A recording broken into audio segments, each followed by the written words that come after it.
เห็นใช้คลิปดอกเอ้าว่ะได้ฉันกลัวมีส่งผู้สาวมาไปรักมีผู้สาวได้เลยมาเลยว่ะหมู่ใช่ป่ะได้ฉันเรื่องบวชได้ฉันเนาะ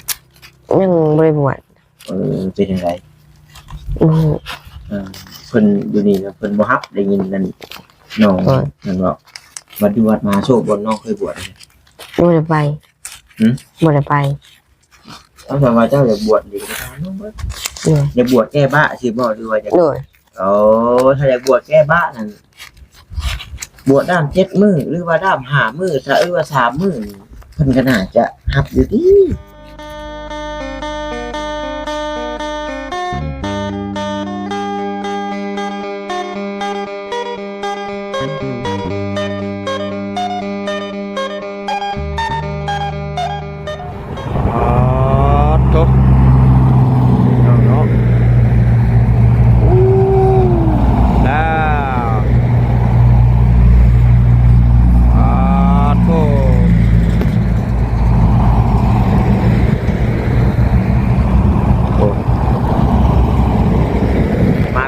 มาเป็นแก้งเนาะพี่น้องเนาะ ยับปุ๊บโอ้ยงอกมาทางนี้บัดแกอ้อยทางนี้ พี่น้องเลยเนาะทางทีมงานส่งน้ำเพิ่มมาปะน้ำไว้ให้น้องสายฟ้าน้องบุญทวีพี่น้องเนาะโอนนี่ก็ได้เซลรถความแรงเนาะช่วง 3-4 โมงพี่น้องเลยอันไหนอันหมอกม่วงคนนี้ก็คือปลายคุดจุ่มรุ่มอยู่บาทนี่ป้าตุ๊กเนาะเห็ดทีขนาดนี้งัวยังกินได้พี่น้องเอ้ยงัวมอมาหลักมากัดมากินสวนผักบ่งเพิ่นก็บ่ขึ้นเนาะบ่ได้ใส่ปุ๋ยมันพี่น้องเอ้ยมาบาทนี้รถติดบานประตูอัดไว้ตอมอมพี่น้องเอ้ยคักงามแล้วบาทนี่เนาะซัมทียูพี่น้องเอ้ยดูจังไดรถเพิ่นก็ตีนแปลกเลย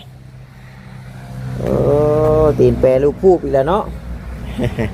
วัยรุ่นสายซิ่งเอาพี่น้องเอ้ยก่อนอื่นกะขอกราบทักทายสบายดีกับพ่อแม่พี่น้อง FC กันเบิดสุขุสุคนเด้อพี่น้องเด้อเพราะว่าอยู่ทางฝั่งลาวฝั่งไทยหรือว่าทางต่างประเทศนำเนาะกายินดีต้อนรับเข้าสู่ซ่องของเบาตาบ้านเฮาคือเก่าพี่น้องเอ้ยตอนนี้ก็อยู่เพื่อนเนาะน้องสายพระแลบน้องบุญทวีพี่น้องจังใดคือมิดสมินกินสมอยอยู่บาทนี่แต่พ่อสบายปู้เอาไปทางใดระบัดประตูกับบริปิดแต่ทางนอกเสือฝาดหน้าแพงเห็นเปื้ออยู่ไปใช่ปะแต่เก่าคือเห็นแลนลัดเนาะเครื่องพอสร้างแล้วนอนหันบ่ใส่ผ้าใส่ผ้าไปทางไหนก็ฮะ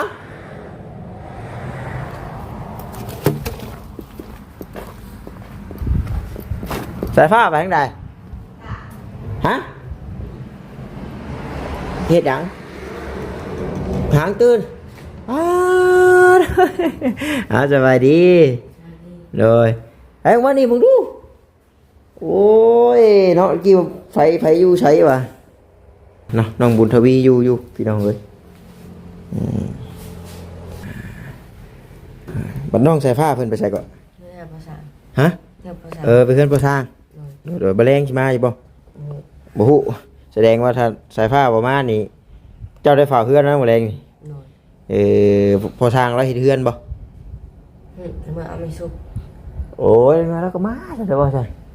ฝนเมื่อมกันจะเช่าบ่ขี่รถจักรเมื่อแต่จิตมือว่าแล้วยันเรากับเมื่อเบิ่งแบบแผนเฮ็ดเฮือนเฮ็ดหยังแล้วแน่นะ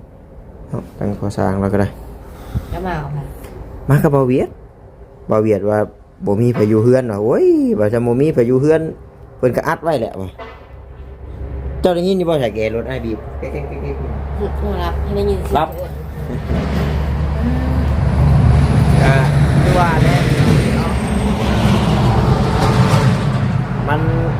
จะม้อยอยู่ได้แต่ว่าเฮาปิดประตูไว้ยังได้ยินเสียงนี่พี่น้องเสียงรถลืมตั้มอยู่แม่เจ้ากระโทกมาลิ้นใช่ป่ะ เราไปช่วยนะเอาหนึ่ง คือได้ยินนอกจากภาพว่าชิมากระตุกไปนะชิมากเลย น้ำมู ยังมาฮู้เบิ่งก่อนเนาะลาดลาวมันก่อนเอาเลยใช่เขาอ้ายเพิ่นบ่ได้ขึ้นมาบ่ ไอ้พี่ก็ลงเมื่อไร เมื่อเช้านี้มีอยู่เนาะ หน่อยก็ไอ้มาใส่ อ๋อบัดเฮือนนี่เด้เนาะใช่ประตูแรกก็ถือว่าแก้ตัวนี้บ่ หน่อย ได้ผมก็ไปท่าเอาชีใช่ป่ะ แต่ชีจะเต็มวัน เดี๋ยวผมบอกไว้แท้เถอะนี่ก็จีเอาได้แล้วเนาะ เลย จีได้แล้วบอกงั้นเอาทิศมาสักนิดเด้อพอตาก็เห็นได้คลิปดอกว่ะไอ้ถ้ากลัวมีส่งผู้ชาวมาไปรักมีผู้ชาวต้องได้เลยบัดนี้ว่าหมู่ใช่ป่ะพอหยอกกันชื่อเนาะเบิ่งในคลิปอันบ้านก็น้องไง ไอ้พี่ ไอ้บีเนาะว่าโอ้ยเฉพาะจังอยากมาเฮือนดอกประชันเนาะมีหมู่ผู้ชาวอยู่นี่ประชันหมู่ลิดน้ำกันเลยเนาะ หน่อย แต่การนั้นฉันเรื่องบวชได้ฉันเนาะ ยังบริบวช เป็นยังไงเพิ่นอยู่นี่นะเพิ่นบ่ฮับได้ยินนั่นน้องนั่นบอกวัดที่วัดมาโชคบนน้องเคยบวช บ่ได้ไปบ่ได้ไป เอาแต่ว่าเจ้าอยากบวชดีก็ไปทำน้องเบิ่งอยากบวชแก้บ้าสิบ่หรือว่าอยาก หน่อย ถ้าอยากบวชแก้บ้านั่นบวชด้าม7 มื้อหรือว่าด้าม5 มื้อถ้าว่า3 มื้อเพิ่นก็น่าจะฮับอยู่ที่บ่ได้บวชอยู่เลยเด้ แต่บวชดูเลยแต่ยันว่าแบบโอ้เนาะมันหลายผู้หลายคนยันถึงกันอย่างที่คนว่าหรือว่าแบบมันยากนะพี่น้องนี่บวชแค่บ้านี่โอ้ยน่าจะอยู่ได้อยู่ดอกน้องเลยจะได้อยู่ดอกประมาณแต่ว่าคนถามแล้วนี่เนาะอันนี้คือแม่บอกมันบวชเลยว่าบวชเองโอ้ยบวชเองเจ้าบวชตะกี้น่ะจักมือตะกี้บ่ถ้าเคยบวชนะบ่5 เดือน6 เดือนเนี่ยซิก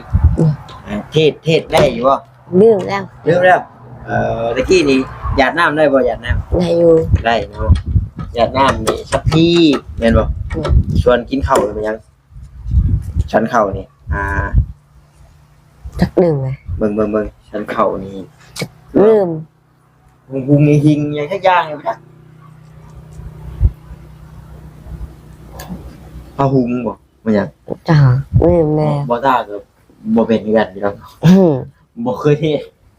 โลวันอยู่นั่นบ่จักพี่น้องเนาะก็ได้ยินอยู่ดอกพระเพิ่นสวดก่อนกินข้าวอีหยังแต่ว่า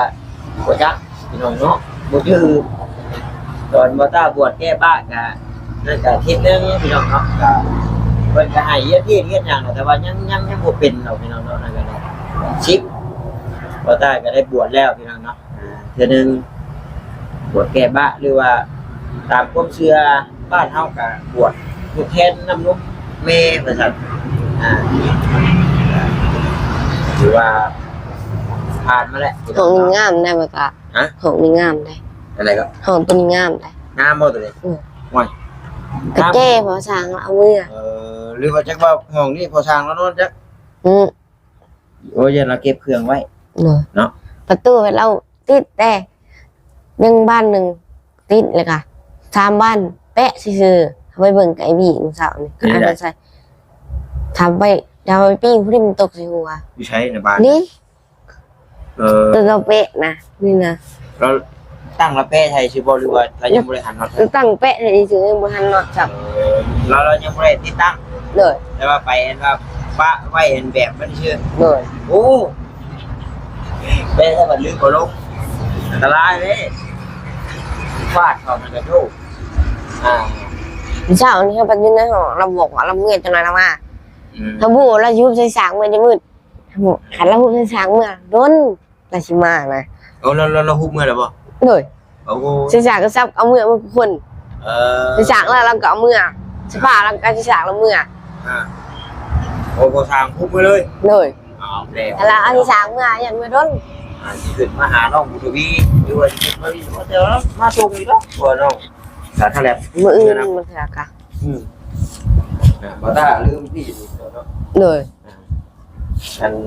โอ้ยถ้าว่าเราเมื่อในตัวเราเองเราก็บ่อยู่โดนดอกเราก็คิวโดนเดี๋ยวนี้น้องสายฟ้าเพิ่นเคยเมื่อเราอยู่บ่เนาะ เลย เอ้ยเป็นดอกว่าคนนั้นน่ะไปใช้ก็จะไปน้ำได้นะพี่น้องเว้ยแต่นอนยังหมุนอยู่แล้วคือ จะลืมจะร้นนะบอกปะตะ บอกให้มาขึ้นมาเมื่อเด้ให้ขึ้นมาใช้หาเป็น2 มื้อให้บ่ขึ้นมาถ้าลืมอยู่นี่บ่เป็นเลยหรอกพี่น้องเนาะแต่ละคนก็ป้าเว้ยเชี่ยวชาญอยู่ก็คือว่าแหละพี่น้องเนาะ บางคนจับใส่ถ่าย หือ ถ่ายแล้วก็เอามาเวียนบนเก่า คือ แต่ของใครน่ะปะเลย นี่ก็ย่านของเขาน้องประสบชัยเด้อโอ้ มันยิ่งมาแล้วก็เอาอันนี้ แล้วก็นี้เรื่องกองดินนี้พี่น้อง หลายคนดูใส่อัน ซี นี้ เพิ่นมิ่นมาโย ได้อันน่ะปะตะ ฮะ ของร่วมได้ ของรวมบ่ เลย ใส่น้ำกันเบิดนั่นแหละ อีของไอวี่ก็มีของอันไส้ของโมนิว นี่แหละกับกองดินนี่น้อง เลย เห็น FC เพิ่นเว้าอยู่เพิ่นว่าบัดเทือนแล้วทุกสิ่งทุกอย่างให้น้องเพิ่นพากันเก็บความสะอาดแล้วก็ให้น้องบุญทวีแล้วมีหมู่หลายอยู่ซั่นเนาะหาหมู่มาสะกองดินนี่ช่วยไปซั่น เลย ดึงลงผ่านเนาะสะดึงลงคนใดมันลุกมันเนี่ยแต่ว่าแล้วบัดแม่เพิ่นแบบเราก็เฮ็ดงานอยู่พุ่นเนาะเพราะว่าถ้าเฮ็ดแล้วนี่พอสร้างแล้วก็เมื่อแล้วก็มันก็บ่ค่อยมี กองดินมันก็บริใหญ่เป็นได้ ผู้รักผู้ใหญ่เที่ยวมาปานใดแล้วบัดมันก็สะไว้หลายดอกสะเท่าจอมมันนั่นแหละสะเท่าจอมมันไปก็แล้วเนาะไอวี่จนวันแล้วก็มากขึ้นแล้วอ่ะจักจริงเลยเขานอนตะเตะบ่ายโมง สภาพแล้วก็คือไม่ เลย เจ้าไปอยู่แต่ละมื้อน่ะอยู่ไส เจอบักตอ อยู่ในบ้านนะ เลย อยู่ในบ้านตอนนี้บ่ได้ว่าบ้านประตูยับ บ้านเพื่อใกล้ก็คือบ้านผู้เฒ่าบ้านผู้เฒ่าบ้านเดียวกัน ว่าแล้วยามนี่มันบัดบดยามเกี่ยวข้าวเกี่ยวน้ำยามทำไห้ทำหน้าเนี่ยเนาะ เลย ก็ขออนุญาตนำเว้าเป็นบ่พวกจริงว่านะพี่น้องก็ไปชุ่มแซวกันนั่งลิ้นนั่งหัวลิ้นเกมเป็นยังไปซั่นเลยเนาะเนาะแต่ว่ากะยาดอกพี่น้องเนาะถ้าว่าลิ้นเกมก็ยังเพราะว่ายังยุกยังช่วงมันเนาะแต่ FC เพิ่นก็เป็นห่วงตัวที่ว่าย่านชุ่มแซวกันไปทางที่มันบ่ดี เลย อย่าสิไปท่ากันเฮ็ดนะน้องเด้อ เลย เพราะว่าจะเป็นแบบผมคือขน้องเพิ่นว่าเนาะทีมห่วยบ่แม่น6 คน 7 คนจากทีมเจ้า ลายว่าหัน หลายบ่ เลย เป็นย่านแบบว่าไปตั้งแจ้งกันขึ้นมาแหละชุมนุมแบบนั้นแบบนี้แหละเป็นย่านพี่น้องเป็นพวงพี่น้องเอาแม่นางดอก ตีกันบ่ จะตีกันแล้วก็ย่านแบบทางไปสิ่งที่มึนเมาแหละทางที่ว่ามันผิดกฎหมายแหละ บางคนมันหลิงเกมกันค่ะบางคนก็หลิงเกมบางคนก็นอนเบิ่งนางอยู่นำกันบางมื้อก็10 คน9 คนห้องหนึ่งน่ะเต็มเขามายังหลิงนำกันยังบ่มืด ห่วยแสดงว่าสมมติว่า มื้อคันบางเขามือวุ่นลำเบิ่งมันจะก็เป็นร้อยพุ่นเลย แต่งอยู่เพิ่นพี่น้องมาเลยได้เข้าน้ำจำปาแบบ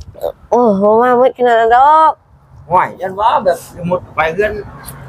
ปอโตแล้วก็ห่วยเนาะไปอยู่อีก3 มื้อนี่ห่วยมื้อละ4-50 คนนี่ก็โยก เอ้ยเธอต่อมือหนึงมันจะก็10 คนอยู่นั่น แต่ว่าข้าวหน้ามากินอยู่ฮะ คนละเฮือน แต่ว่าเป็นยอดย่างกินอะไรเป็นแตกไปแตกมัน เลย เพื่อไปเพื่อมันก่อน เลยบางคนอยากนอนก่อนก็นอน แต่ว่าง่ายๆก็คือถามว่าบอกแล้วว่าเฮ็ดตามก็คือ FC เพิ่นก็อยากให้อยู่เฮือนอยู่หยังนั่นแหละพี่น้องเนาะแต่ว่าด้วยความที่ว่าชุมน้องเพิ่นนั่นบางคนเพิ่นก็เข้าใจอยู่อายุยังซำนี้สินะแล้วก็ควบคือขน้องว่าซั่นก็ค่อยเป็นค่อยไปแหละเนาะมีแต่ว่าพยายามบอก ปรับดินบ่ต้องปรับดิน2-3 คนก็แล้วดอกมา 3-4 คนก็แล้วดอกปรับดิน จะชวนมาเบิ่งเนาะบัดเทือนบัดชาติแล้วบ่มันบ่ได้เฮ็ดเวียกหยังเลยกัน ลินลินเกมก็เล่นเฮ็ดเวียกเฮาก็เฮ็ดนี่มันก็ได้เวียกน้ำเฮ็ดได้ค่ะอันนี้กลัวสิพากันแบบลินบึ้ดๆเนาะ เลย มานำกัน10-20คนโทรศัพท์มือไผมือมันนะเนาะ เลย เอาลิ้นกับลิ้นเนี่ยมันเป็นม่วงเป็นย่ามนี่เนาะ เลยบางมือ ไปสาด บางมือ ลายมันแช่ลายได้อันตรายได้เห็นบ่ในเฟซ บางมือไม่ทำพวกต่อกระดาเลยพากันปุ๊บแล้วแบบนี้ เราอยากรับอยากนอน แล้วยังนอน11 12 โมงยังไม่ได้นอน เจอพ่อมยักษ์ มาจับมันกับพ่อลงมามือน่ะพากันเล่นเฮากันแรงนอนเฮาก็จนดุเฮาก็จนบี เอาจะได้ก็แล้วแต่พี่น้องเนาะขอเพียงแต่ว่าอย่าสุเกินไปเนาะย่านลงเลยย่านลงไปทางที่มันโมเมนต์แต่ว่าเนาะไปลิ้นไปบัวโทรลิ้นเกมลิ้นยังไงกันเฮ็ดได้กันเนาะเนาะก็ยังน้อยอยู่ก็หลายกัน จักไปยังงอตา เนาะ ล่ะ ฮะ จักพี่ช่างน่ะ ไหน นี่น่ะ น่าจะเป็นจะพวกยางเนาะยางพาราหรือว่าพวกกลัมรถเกย์ ก็คืออ้ายเว้าและถ้าว่าเพื่อนแล้วปุ๊บนี่ โทรศัพท์เฮาสร้างเต็มเซามันแค่ก็ได้38% แล้วแบตเหลือล้วนแต่คือเพื่อน ใช้สากนั่นแหละแล้วมือจะมืดเลย ทางโคทางแล้วก็เมื่อบัดทางทุกอ้ายก็มันก็แบบที่แล้วบัดมาเยี่ยมมาอัปเดตมาอย่างชื่อนะครับผู้ปกปักรักษาผู้ที่ว่าดูแลกันแม่ทุกเจ้าบัดน้องได้ทำเฮ็ดเอาแต่ได้มันทักมันแน่ เลย โต๊ะตั้งที่เพิ่นเอามาให้ถ้าว่ามันเข้าที่เข้าทางแล้วก็เอาไปตั้งไว้ห่มไว้เงาเป็นระเบียบเรียบร้อยจัดแจงนางจุดดี จากเอาเข้าห้องนี้ มันกี่นี่กี่โยกตัวใดมันนี่เฮาก็ปวดแต่ว่าตอนนี้อนามัยมันก็ยังบ่แล้วคือเก่าเพราะว่ามันยังสิหกอีกอยู่ดอกมันยังบ่แล้วพี่น้องเนาะถ้ามันแล้วเช็ดชิ้นแล้วก็ปัดปวดเช็ดหูมันขี้เหงื่อขี้ตองจูดไป ภาษาว่าแป๊บนึงจะเรามาเราบอกงั้น แต่ว่าเป็นชั่วโมงละ ใกล้แล้วสมมุติ แป๊บนึงขี้มันก้อยเด้ แป๊บนึงจนสิค่ำเลย แป๊บนึงขี้มันก้อยเนาะก็ตอนนี้ก็3 โมง 3 โมงเข้า4 โมงแล้วพี่น้อง 3 โมงเข้า4 โมง แรกให้นอนเผาเฮือนแรกให้นอนเผาเฮือนคนเดียวถ้าเบิ่ง เอาแต่ว่าน้องสภาพเคยนอนบ่เกินทาง เคยมื้อนั้นครับมื้อเฮาอยู่บ้านเฮาบ่สิออกมาพัดเฮาน่ะตอนที่1น่ะว่าสิบ่ได้ออกมาเฮาออกมาตอน10 โมงเพิ่นเลือดแต่เฮือนเฮาออกมากับเขาพัดออกมาพัดมื้อนึงพัดนอนอยู่เฮือนนี่แต่แจ้งกันพัดบ่เห็นเฮานอนอยู่เนาะบ่ผมก็บ่มีนอนเฝ้าเฮือนนี่แล้วหาก็แจ้งจนเหนื่อยบ่เห็น ยามมีงานบุญงานหยังก็ไปลิ้นบ่จ้ะ มื้ออื่นก็ไปอยู่ หรือว่าแบบชอบไปลิ้นอยู่นำเพื่อนหมู่เพื่อนครูอยู่ยันว่าแบบไปลิ้นในงานบุญงานหยังก็ขี่รถขี่ล่างก็เบิ่งได้ดื้อจะไปเฮ็ดพูดฟาดล้มมาโอ้เจ็บปวดอะไร บ่ชื่อขี่ดอกโดด มีแต่ผู้หญิงหรือว่ามีแต่ผู้ชายต้อยบ่นะ ผู้ชายมืดได แก่งเจ้ามีแต่ผู้ชายต้อย โดยผู้หญิงบ่มี ผู้หญิงก็บ่มีใช่นี่ดอกพี่น้องเอ้ยยันว่าผู้หญิงแน่ชายนำเลยง่ายเนาะบ่แฮงอีกแล้ว ไปนำแต่ผู้ชาย หน่อยโอ้ยน้องบุญทวีอยากได้เมียแล้วอยากเอาอีกแล้ว มื้อนั้นน่ะเขาขับบักตอนพาเฮาไปดินน้ำเฮาน่ะบักตอนพาไปดินน้ำหมู่มันแล้วมียิ่งเขามาดินน้ำเลยดินน้ำกันบ่นุ่นนะ นะพี่น้องเนาะมันก็ มื้อจะ ตามสมัยมันนั่นแหละพี่น้องเลย จะบ่ได้มาบ่ ซีเพิ่นก็มินหลาย บ่ตะ ก็อยากให้คอยบอกคอยสอนน้องเพิ่นยันลงผิดในทางเดียวบ่แม่นบ่งาม เดี๋ยวบ่ตานกบ่ตานี่นุกเอี้ยงมันเฮ็ดหั่งอีแหละนี่นี่หั่งอีแหละ เฮ็ดทางคนเก่าว่านั่นแหละ นี่มีนาลีเพิ่งแล้วขึ้นไปเอา คนเก่านั่นแหละทีนี้มันเข้าบ่มาน กเอี้ยงมา ผู้พิการยังมีเข้าเลยนะ เมื่อกี้นิ้วไม่ปิ้งเขาเลยนะ ไปเบิ่งบ่ ป้าไปเบิ่งปะ นี่ดูว่าไปฟ้าไปใกล้มันเรียกมันเด็กฟ้าหางมันจัก ตะกี้เอาขึ้นเบิ่งเลยมันยังมาคือเก่าแหละ นี่ปุ๊บมาแล้วปัดพักนี่จ้ะน้องโหดอยู่บ่นี่ ว่าผมบุกขับเลย มีพักหอมบ่ได้เก็บใส่แก้วใส่ตู้อย่างนี้โอ้ยงัวเพิ่นเนาะงัวบุเขาคึก